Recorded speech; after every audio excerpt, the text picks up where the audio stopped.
Orlando's Nets in the Garden taking on the Knicks. Nets remain without Kyrie and await the arrival of Harden. Durant averaging just about 30, the highest through 8 games of a season in his career, and it's because he's unguardable. And then you try to stop him, and he throws it up to DeAndre Jordan. Off the steal, the thin man. Easy 2. 12 points on 5 of 11 shooting, 4 assists at the break. They lead by 16. Third quarter, Durant, you give it to me, I'll take it. Late third, up 16 again. The mid-range, sure. What are the Knicks wearing? I don't know, Steve. There's a lot of jerseys. I'm old. It's hard for me to keep track of this stuff. I don't know. Okay. You're the jersey and shoe guy. Durant, all 3 of these. Finished with 26, 6 assists, had a dozen in the third. Emmanuel quickly, I believe he said afterwards it was like being just like being in a 2K game. Best player I've ever been on the floor with, the rookie out of Kentucky. Oh, that's okay. Joe Harris. Has he? Gets him there. 7 nets in double figures and a new guy coming in. Kevin Durant afterwards on the big crowd. Losing teammates in Karras and Jarrett and Torian, but also welcoming in, a teammate in James Harden. I heard that's not even finalized yet, so I'll talk about it another time. I know you don't want to get into things until they are official, but looking into the past, what was it like to play with James? What do you remember about him as a teammate? Because you have played together. It was fun. That's a really clever question. Good job, Malika. Well done. She's such a star. All right, so the Nets weren't the betting favorites to win the East before the trade, which isn't official, sitting at plus 250, but that changed immediately afterwards. Plus 120. They're now the favorites over Milwaukee. Brooklyn has the second shortest odds to win the whole thing behind only the Lakers. Anthony Davis said, you guys look good on paper. We'll see how it looks when you got to get out there on the floor. And with that in mind, we welcome in our pal, Tim Legler.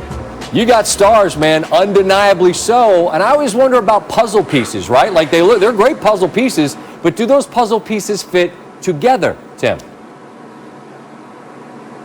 Time will tell, but I'll tell you this. When you look at James Harden and Kyrie Irving specifically, and again, look, we don't know when these guys are actually going to play together, but let's assume that all 3 see the court sooner rather than later.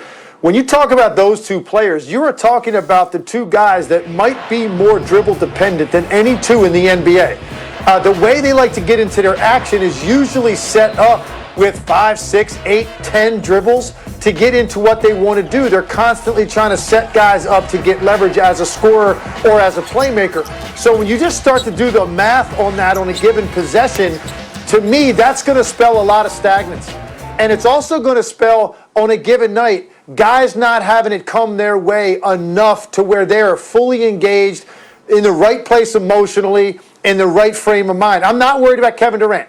He is going to get his no matter who he plays with, and he's going to get it efficiently, and he should be the guy that they are catering everything to as an organization. And that's not going to be a problem. It's the other 2 guys pairing up together. Because even looking at a guy like Harden with Westbrook, Scott, Harden could penetrate, kick out. Westbrook was so decisive in his catch and attack the gap, get to the rim.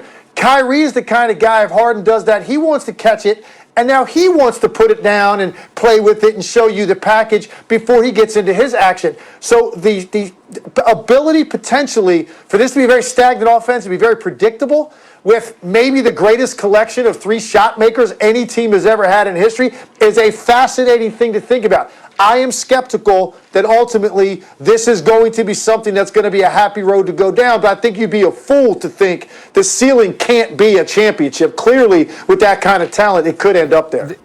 Just a quick thought, though, on the way out about star players. Like, they've always had power. But Harden had 2 and a player option. And, I mean, if he decides he wants to go and he wants to pout in the presser like that and the whole locker room's like, the hell with you, Houston had no chance. I just wonder what you make of the amount of power guys now have. Hey, it's great for the player, but it is not good for the league when something like this happens. You're talking about a guy that was so unhappy, he showed up late in the first place, a very little communication with the team, and then he gets there, and clearly over the last 4 or 5 games, he basically checked out on his team, then makes derogatory comments, and what does that lead to? It leads to him ending up in the place where he exactly wants to be. So that is not necessarily the best message to send to the league, that star players can end up where they want in the exact situation they handpick, and in the process lay waste to an organization that did everything since the day you got there to cater toward one player. And that's where Houston is now. So I don't think that's a great thing for the league at all, and for professional sports in general. Anthony Davis wanted to get to the Lakers. That's where he got in the end. He won a chip, so we'll see if Harden, who wanted to get to Brooklyn, can do the same now that he's there. As always, Tim, great to visit with you. We'll talk soon. Thanks, Scott. So Harden joins Tracy McGrady as the only players in the last 40 seasons to change teams the season after winning a scoring title, as T-Mac went from Orlando to Houston. Harden averaged a whopping 34.3 per game last season, second only. It's always Wilt Chamberlain to Wilt Chamberlain by anybody who played for multiple teams in the following. A little bit later in the show.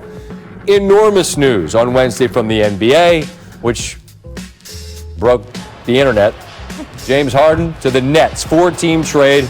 Trade comes after he openly pouted in a post-game press conference after they got spanked by the Lakers on Tuesday, and his now former teammates openly questioning his commitment and the disrespect that they felt on the way out. Here are the details of the trade, which was broken by Adrian Wojnarowski and Ramona Shelburne. Nets get Harden from the Rockets plus a 2024 second from the Cleveland Cavaliers. Their new Big Three has a combined 24 All-Star selections. Rockets receive two-time All-Star Victor Oladipo, Dante Exum, and Rodion Kurucs, plus 4 future first-round picks, 3 of which are headed that way from Brooklyn. The Pacers essentially swap Oladipo for Karis LeVert, underrated bucket getter, played in all dozen games for Brooklyn this season. They also get a second from Houston in 2023. Finally, the Cleveland Cavaliers get Jared Allen and Taurean Prince. Cleveland, the only team who's involved who didn't acquire a pick in the process. So here's what it looks like in graphic form. You've got 7 active players traded Wednesday, a bunch of all-stars, the youngest of whom, not an all-star, but the youngest of the players, was Jared Allen, the 22-year-old moving to Cleveland. In addition to the 4 firsts, Houston also acquired the right to 4 first-round swaps, essentially controlling the rights to 8 first-rounders, 7 of which would be coming from Brooklyn. And we welcome in the man who, along with Ramona Shelburne, broke it. It's Adrian Wojnarowski. And Woj, look, it's no shock that this happened after what we saw happen on Tuesday night, but this thing goes warp speed. So take me through what happened once it's clear Houston's got to move him.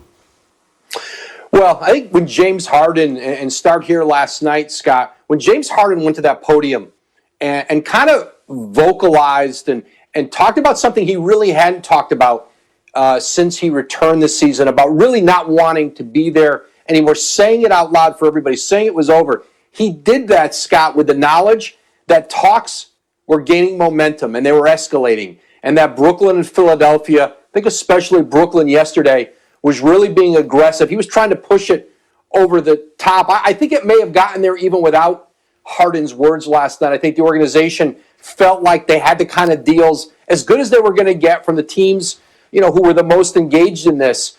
But this has really been over a few days anyway, where it's gotten more serious. And I don't think it's a coincidence, Scott, that for Brooklyn, it coincided with the absence of Kyrie Irving and the uncertainty about his short-term and maybe even long-term future with the Nets.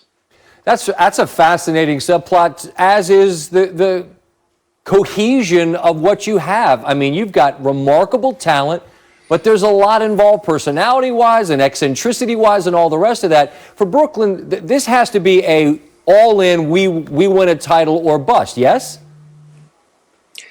Absolutely. I mean, they have absolutely mortgaged their future in a lot of ways on these 3 players. But what they've really done is perhaps gotten an insurance policy on Kevin Durant's future in Brooklyn. Because make no mistake, Durant, he is the focal point of their organization. They brought in Kyrie Irving because that's who Kevin Durant wanted to play with. They wanted Kevin Durant. They have him, and they don't want to lose him. And with the uncertainty about what it's going to look like with Kyrie Irving going forward, bringing in James Harden now allows Brooklyn to perhaps think that they've got a little more security in being able to re-sign Kevin Durant in a couple years, that he's got a running mate he very much wanted to play with. These two really hatched this idea playing together this summer in LA about Harden forcing the trade and getting to Brooklyn. Now it's come to fruition. And I do think the organization has much more leverage now over Kyrie Irving because, listen, whenever you've seen these three great players together, there's always that third guy who's going to have to sacrifice and perhaps take a back seat. Right now, it's hard to imagine who that is going to be with these three. There's no Chris Bosh in this big three. And I'd suggest, Wojum, all of them, the one guy we know in his soul loves this game and loves to play is Durant. And that's why if I'm the Nets, I make sure he, above everyone else, is good. Because the other I can deal with, but he appreciate the art, right? Well, Durant likes having the paintbrush in his hand. Woj, as always, wonderful job, and thanks for the time. Thanks, Scott.